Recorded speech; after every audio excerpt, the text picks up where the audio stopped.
boy Stevie Jobber. It's your boy Dangerous Duke. The Dangerous Jobbers podcast. Play the one. The boy Stevie Jobber. Dangerous Duke. Stay dangerous.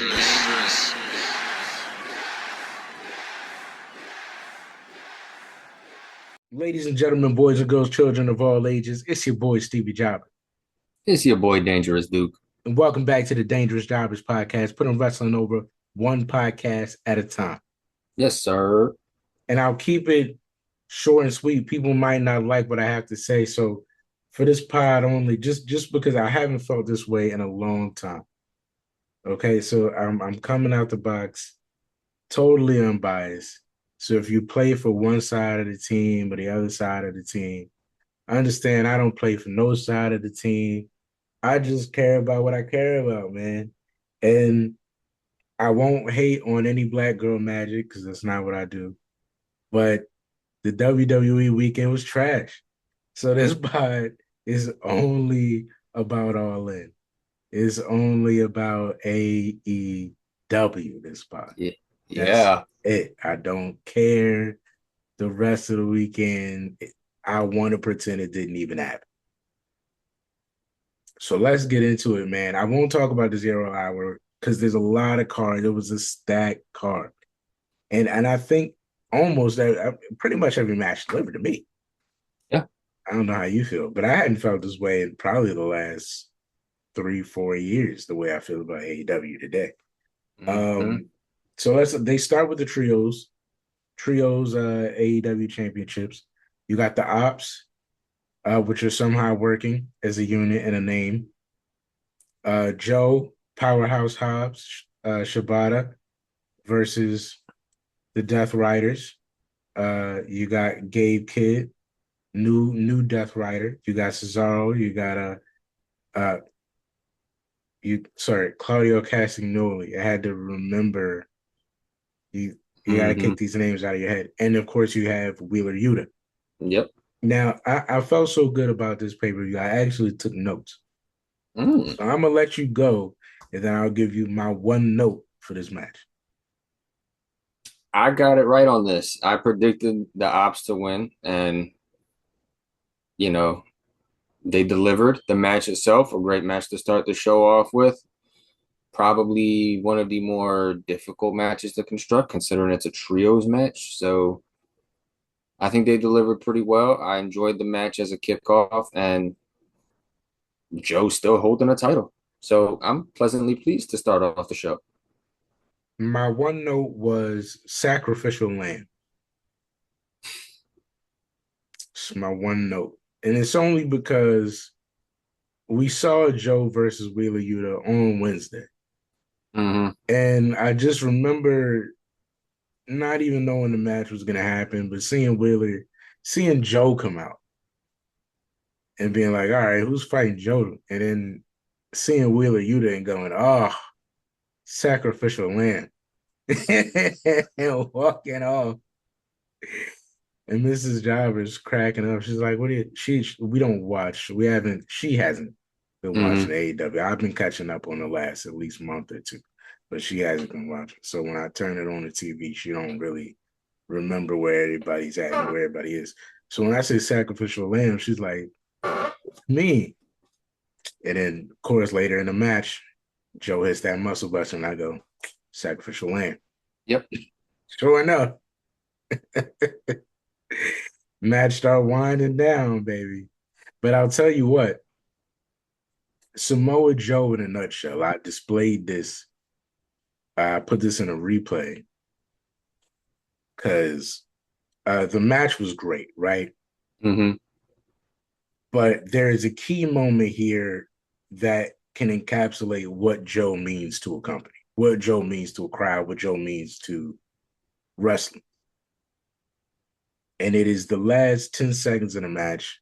As the ring starts to clear out, you get the visual, Wheeler Yuta up on the top turnbuckle in the corner, Samoa Joe, middle of the ring. Mm-hmm. Small pop. You see Joe stand up, Crowd realizes what's happening, bigger pop. Joe tucks his head, people start rising to their feet. Joe starts to spin, crowd starts to bubble, muscle buster, huge pop, 1, 2, 3, bigger pop. That is Samoa Joe. Yeah. That is those 10 seconds. If you want to know how big this guy is as a visual, that's what you need. That was just a great moment for Joe. Um, but yeah, sacrificial lamb is my only is my only note. Okay. Men's casino battle royal. Well, no, I'm sorry, not battle royal. Gauntlet. Men's casino gauntlet. I want to get it right. Yeah. I feel like my pick was MJF. Yeah. Mine was close. I'm pretty sure I had Mark Briscoe winning this.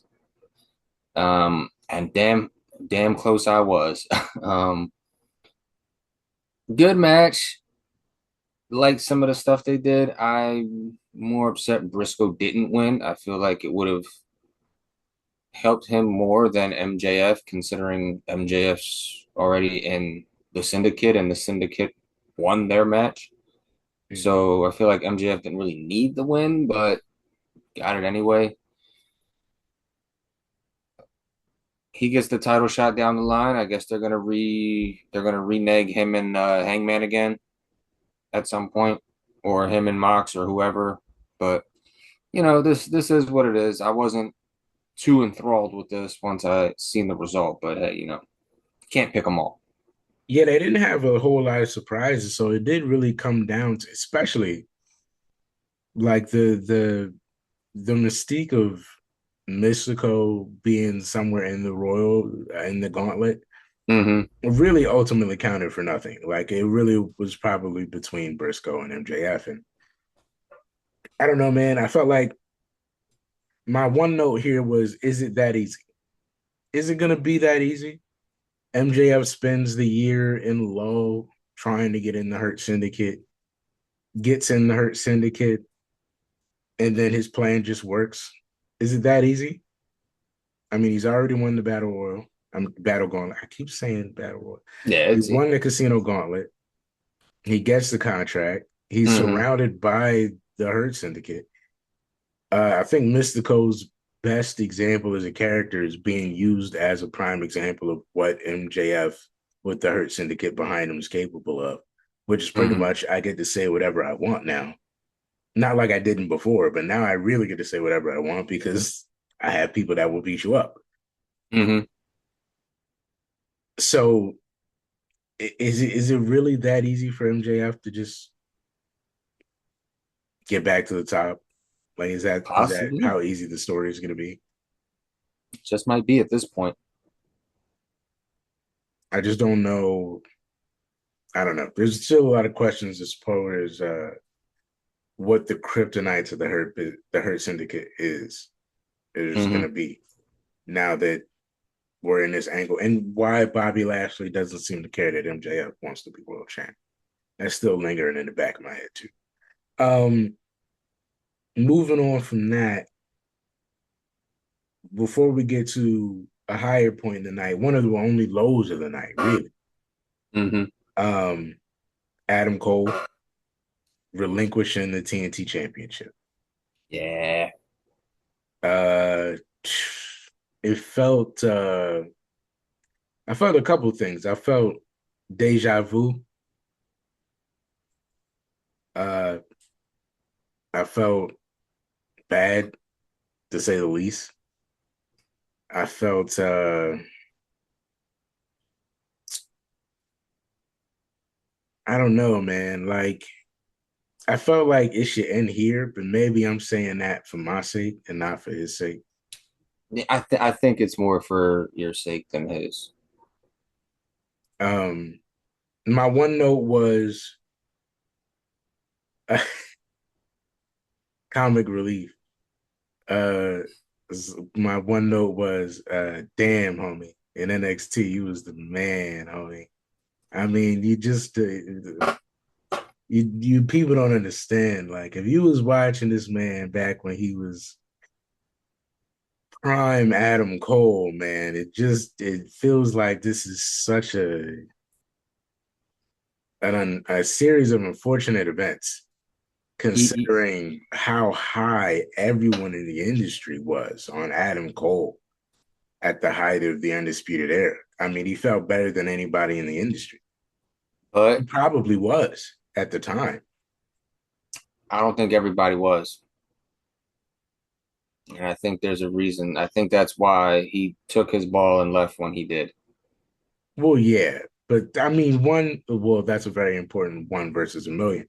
But I mean to say that, like, it's weird that the vibe doesn't translate, man, for how well Triple H had booked indie talent at the time, for Adam Cole's huge momentum at the time to not cross over. I mean, at a time when, FTRs, some people are so able to cross over so easily. And it just, every moment from Adam Cole leaving NXT has been roadblock after roadblock after roadblock. It took him this many roadblocks to get to the TNT Championship. Mm-hmm. I just, I don't know, man. Um, but the good news is that the TNT Championship, though I did predict Kyle Fletcher to win it, ended up going to Dustin Rhodes. I had no complaints. I mean, pretty sure that was the biggest night was that Rhodes was the one who ended up getting it. Because when you seen the names that were there, you had Daniel Garcia, you had Fletcher, you had Sammy Guevara, and then you had Dustin Rhodes. And Dustin was the one guy that they went off to not win it. Pretty sure they probably the vet that was in the match. And then lo and behold, he gets that 1-2 to Sammy just to breaking it up, but doesn't in time. So I'm not mad at all that Dustin won. I mean, I think it's going to be a lengthy run, now, but something meaningful for Dustin. Yeah, absolutely. I'm here for it. Yeah, I think my one note was about time. It's about time. Mm-hmm. I mean, we all know Dustin has a lot more years probably behind him than in front of him. Mm-hmm. But I feel like he had a lot more years 5 years ago. And somehow, even in the place that he chose to be, he still like had to wait mad long to get some sort of credit. Um, which is crazy, but deserved. So it's about time we gave Dustin something. He probably can't have as long as a run as he would have had if y'all had used him probably when he was much hotter. But hey, I Mm-hmm. like the stable that he's with. I like the what are they? I don't even want to pretend like I know the name of it because it hit me so weird that that was what they decided to be as a faction. But I like him, Sammy Guevara with the Von Erichs.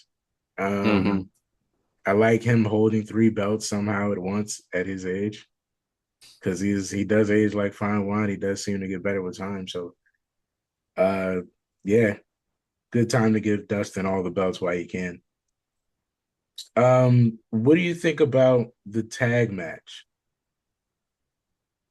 between Swerve and Osprey against the founding fathers, the Young Bucks? And yeah, what do you think about just the match?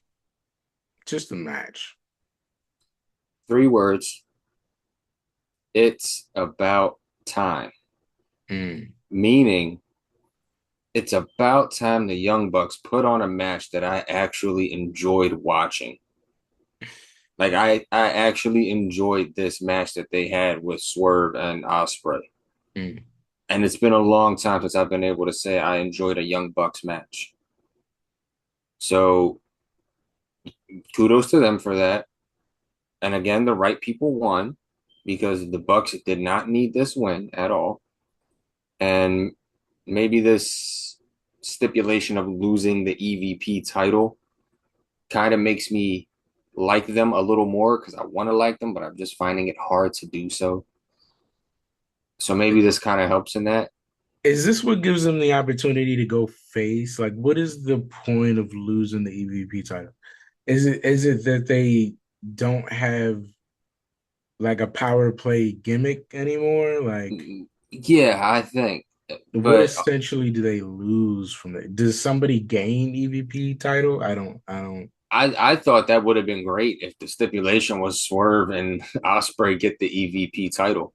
Yeah, I saw that meme going around, but I don't know if that's official. So I was No, it's just the Bucks losing it. So all I right. mean, I do wonder what dynamic that adds to their character. because Because if I was digging the Founding Fathers thing, so I am kind of I don't know. not for me. But again, the match itself, great. I think the Bucks did an awesome job with two people that aren't normally a tag team and making it look great. So they deserve some credit there for that and Mhm. for the entertaining quality match that they put on with them. I enjoyed it. I Kudos to the like Young Bucks. the sacrificial super kick spot they were doing as well. Yeah, That was a pretty good spot in the match. Um, my next one, the women's casino battle royal. God damn it, I did it again. Casino Gauntlet. The casino gauntlet. The women's casino gauntlet. I wanted to be a battle royal so bad. Why do I want it to be a battle royal? The women's casino gauntlet happens, and I think the men's casino gauntlet might have been better, but I don't know, man. Ultimately, I was Oh, really just more impressed with the winners. mm-hmm. Um, I like Athena winning. My one note was about time again. Like, Yeah. how long was I waiting behind a paywall that I was not going to pay? Mm-hmm. Knowing Athena was the best thing going, I didn't have to watch it every week to know Athena being the longest reigning ROH women's champion probably means she's got the best thing going down there. I already knew she was good. I've been watching her since she was Ember Moon. I just been waiting for y'all to give her a crack on television. Like, Yeah. so winning the women's casino gauntlet is like, thank goodness. And Yeah. they It didn't take the was. belt off of her, so she's still ROH Women's Champion. But now I get to see her every week because now you're using her on TV like you should have been this entire 800 some days. I mean, she's held the title like as long as Gunther, longer than Gunther held the IC title. And I've barely seen her on television, man. Like, what are we doing? Like, God, thank you. Thank you for giving Athena some airtime. Yeah. Definitely much deserved. Because I'm not gonna lie, I forgot she even had the ROH Women's title. Um, but yeah, I like the pick here. I think it was great. And it was down to like her and Mina Shirakawa, right? Mhm. Yeah, see, and that's like a perfect final two to leave it on too. Because I know there was other people involved in this match. Julia Hart was in it. Ty Conti was in it, or not Ty Conti, Ty Mello. Mhm. But yeah, the final two were right, man. Having it be Mina and Athena was great, and then the ending itself was great. I'm glad this happened because now this means we're getting Tony Storm. Athena and Tony. Yeah, so I'm ready for that. I want to see that. I want to see Tony's promo for that so bad. And I like keeping it between the company. Like Mm-hmm. you know what? I'll get into it later because it really is a result of the other main event as well. Yeah, everything gelling together. Everything gelling together. But I love Athena being so legendary already and as ROH longest reigning ROH women's champion, finally getting some TV time, finally getting a world title spot when she really was kind of the only other threat you could give to Tony Storm other than Mercedes. Exactly. So love that. Love that. The tag team match for the AEW championships. Not too much on this. I called it. We called it. Mm-hmm. They hurt people. Yeah, flippy stuff. The sacrificial lamb was different in this match, but ultimately it was everything that I thought it would be. pretty much. Everything ultimately was everything. The bigger part of it has got to be the turn. Now we get to the end of the match. Christian's getting picked up after FTR is essentially about to hurt him. Um, and Nick Young, Kip Saban, I believe it is. Yeah, Kip Nick Sabian. Wayne and Kip Saban, they come, they save Christian. Christian's like, it's okay. They go to leave. And then Nick Wayne and Kip Saban turn on Christian and are about to give him the concerto. When Edge has had enough, I'm sorry, Cope. Hope has had enough. God, you like Michael Cope. Cope has had enough. And he comes down with I don't know, does he have a name for it? It's how you know it's not even Edge really anymore. It's just he doesn't even name Oh, things. with the barbed wire bat. Yeah, yeah. If is Even even though a it wasn't, bat? Is it like a no, so they called it a barbed wire bat on commentary, but it was really more like a barbed wire two by four. there's a two by for it, but y'all don't have like a cool name for it like Janice, so it's just a weird two by four with Let's nails just that Edge carries around. let's just call it Bessie. Bessie. Bessie. Let's call it Lucille. I like Lucille. Now I like Lucille. I like Lucille. Let's call it Beth. Um, call it Beth. Let's call it Beth. Let's call it Beth. Anyway, Beth number two. Hmm. He comes down to the ring with Beth number two, clears house, and then tells Christian to find himself. Hmm. Are you at all excited for a face Christian or for whatever art Christian finding himself is? Um, Only if it means that we're getting one last hurrah between Edge and Christian and FTR. I Okay, think yeah, there you go. I think that's really the only direction you have for this is Edge and Christian getting one last run together. Now, this doesn't need to mean tag team titles. Let me just be clear. Doesn't need to mean tag team titles, although Tony Khan booking sense tells me it might mean that eventually. But as long as this just means Christian gets to go after Nick Wayne and Sabian, and then they get to go after FTR, and then we call it a day there, and we call it a day there. That's cool. We don't need the tag titles for it, but if it happens, it happens. But FTR is the end goal for Edge and Christian. We haven't done any fantasy booking yet, so I can throw a little fantasy booking in here. I can see them doing it without the titles. I can see Edge coming for revenge. Hope. Hope coming for revenge. Um, Stopping them from a world title opportunity, from a tag title opportunity, or in the Mm-hmm. middle of a tag opportunity. Them coming down to beat Edge, Christian saving Edge, and then them taking the next couple pay-per-views to do Edge and Christian run based off of stopping FTR from achieving what they've been trying to focus on this whole time. Yeah. Easy peasy. Um, the next few matches, uh, okay, two out of the next three matches, I have nothing but good things to say. Starting off with the match that I really, in a different world, this is main event if they don't go with the Texas Death Match. Mercedes Moné and Tony Storm, man, they tore it up, man. They really tore it up. I thought everything, not even like they didn't go crazy. Clearly, we know who were the crazy ones later in the night.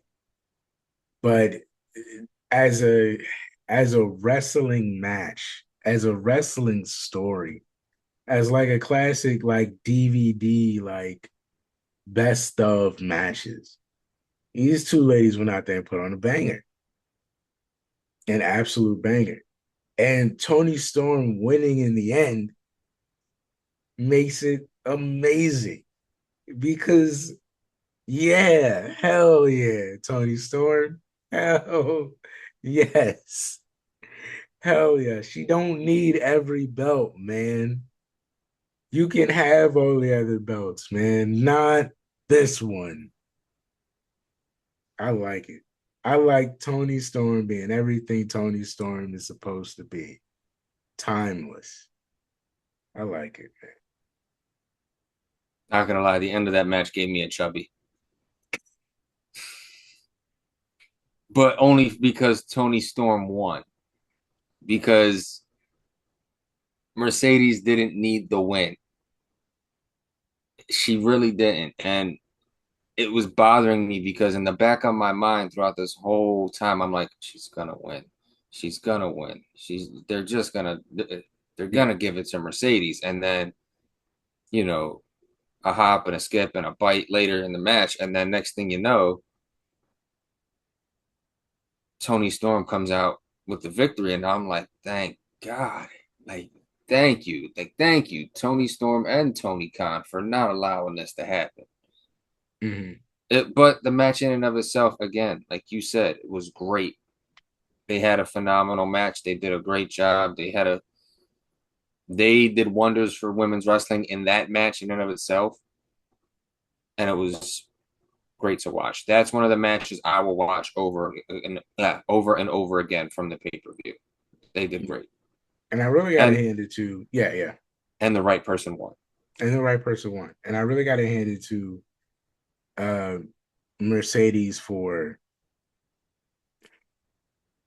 no, I won't take the low road. I really hand it to her for just being willing to let Tony keep the belt, because I'm sure she could have probably thrown some weight around and be like, no, this is better for business or whatever.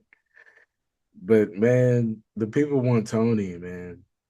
The people want Tony. And I was talking about it last pod that I wasn't really sure if there was anywhere to go if we give it to Mercedes Monet for either of them. There's Mm-hmm. only Mercedes will want to drag it out as long as possible, because to win it means you now have to lose it all. Yeah. And for Tony, if you don't have something to go to after the world title, it's essentially just as bad for you to lose it. Mm-hmm. So without them continuing it via my storyline, which probably was much worse than just having Tony Storm win, they let Tony Storm win. And I'm very much ready for Tony Storm versus Athena, because now I know what's next for Tony Storm. And it sounds so beautiful. And if this somehow does turn into a triple threat, I may be disappointed.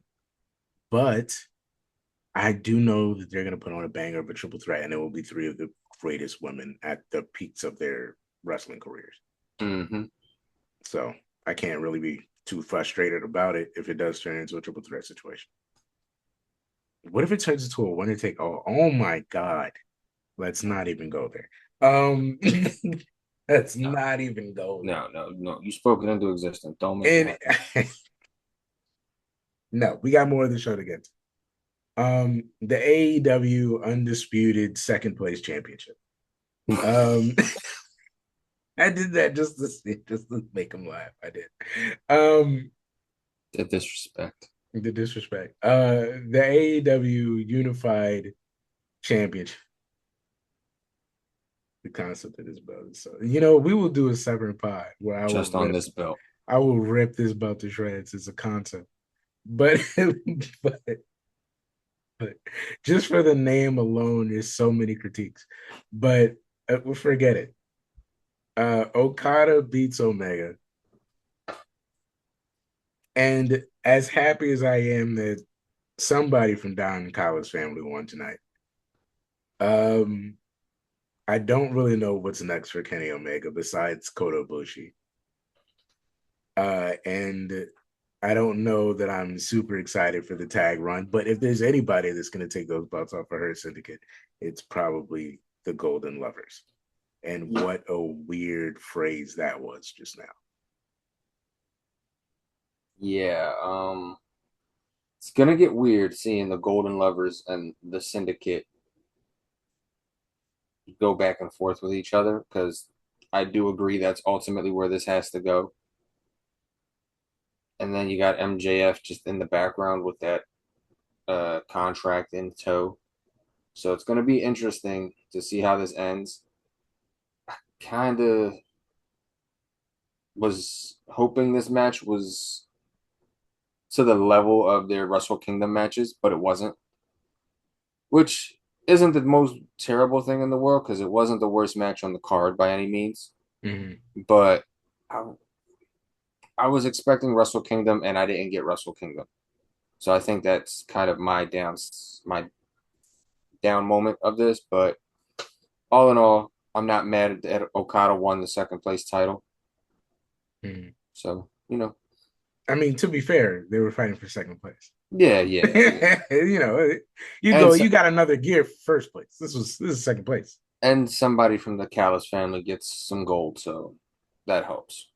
Which not that anyone cares, but I'm done my first year of my universe mode.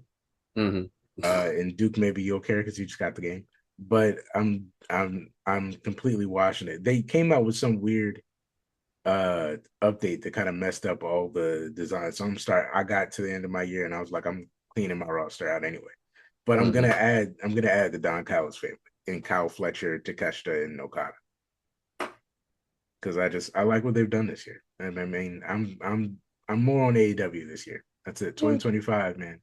To return to form. I ain't felt this way since 2020, but we got a winner up here. We got a winner. Last but not least, of course, last but not least, the AEW World Championship match. Hangman, Adam Page, the prodigal son, Jon Moxley, modern day Stone Cold, evil Stone Cold, like real true to life Stone Cold. Like I really don't mess with any of this Stone Cold. Mm-hmm.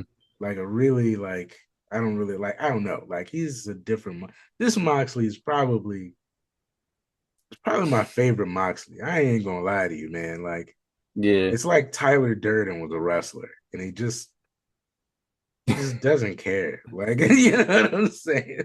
He's just running with a fight club of people that's like screw the establishment, man. Let's get people back to fighting. That's good. Let's get this thing back to violence. What it's meant for. What it's about, man. Some exactly. hardcore violence. In the spirit of Philadelphia, but in Texas. So the Texas death match is amazing. A few spots. The fork early. Bruh. That was crazy. I expected blood early, but not like that. Yeah, you got it. You got it. Like, not like that. I mean, the fork right off the bat was nuts. And then you get the glass, real glass. No, and then you get the Go there. We don't go there. We don't go there. you get the glass bottles, and he's crushing the glass in real time. I'm like, oh my god, what's happening? This guy's crazy. And it just escalates and escalates and escalates from the chairs and the bottles and the barbed wire tables. I mean, what was going through your head, man? Once we get to the spot where he's choking Moxley out with this chain. And I mean, dude, it hit so crazy so fast because now I'm starting to remember just how quickly they were going. It was the fork, then it was the barbed wire choke out, and then they go to the glass, and then they go like it hit so crazy so fast. And before I know it, there is a dog chain around Jon Moxley's neck, and he's dying in real time, or he's the best actor ever because that looked insane. Dude, everything about this match was insane. And the crazy thing is, it was only 30 minutes, but it felt like an hour. Yeah. But it didn't feel like an hour in a bad way. It felt like an hour in the sense of, okay, what's next? Okay, what's next? Like, this was match of the year for me. Mm-hmm. Like I put this up there with Mania 40, Cody versus Roman. I was just about to mention. Funny you mentioned that. I was just about to say the greatest thing about it is a death match, Mm-hmm. but it's like they took the death match, and then they fused it with the Mania 40 main event and made it Marvel cinematic Yeah. as the match went on, because you get Death Rider after Death Rider after Death Rider, and then you get who's coming Osprey. out to save him? You get the Osprey, you get Swerve, you get who else comes out? Prince Nana. You get Prince Nana handcuffing Marina Shafir. You get And then Darby dropping from the ceiling. Boy, and what did I say? How was he gonna come back? He was gonna drop from the damn ceiling. And saves Hangman Page. I like the angle though, because maybe I was too small minded, and my theory that if Darby was gonna come back, he had to come back as the guy. In this way, he comes back in that Sting-esque form to save the day, but it's much more of a Seth Rollins distraction than it is for, what I mean, than it is to take the spotlight away from Hangman Page. Yeah. But it was very cinematic by the end. They really made a movie. They really told a story. It was very violent, but it was very beautiful. And then Danielson coming in too was beautiful. That's Danielson. Yeah, coming back was amazing. And what does that mean? Does that mean Danielson's back? What does that mean? No, if I had to say it was anything, Danielson was the Undertaker in this match. Okay. Like I showed up, did my knee, gave my look, and then bounced. Interesting detail too. They noticed the side plates didn't even change. Like they never touched the belt from the moment they took it off. They still had Danielson's side plates on it. Brian Danielson, sorry. Mm-hmm. Yeah, they still had his side plates on there. It's okay, Cole. And and as a true story arc, I thought, man, Moxley's really good at this. And there's a reason they keep putting the belt back on Moxley. And it really kind of fuels the motivation for his character. But man, yeah, really locking it away for that long, and the moment of Hangman taking it out. Mm-hmm.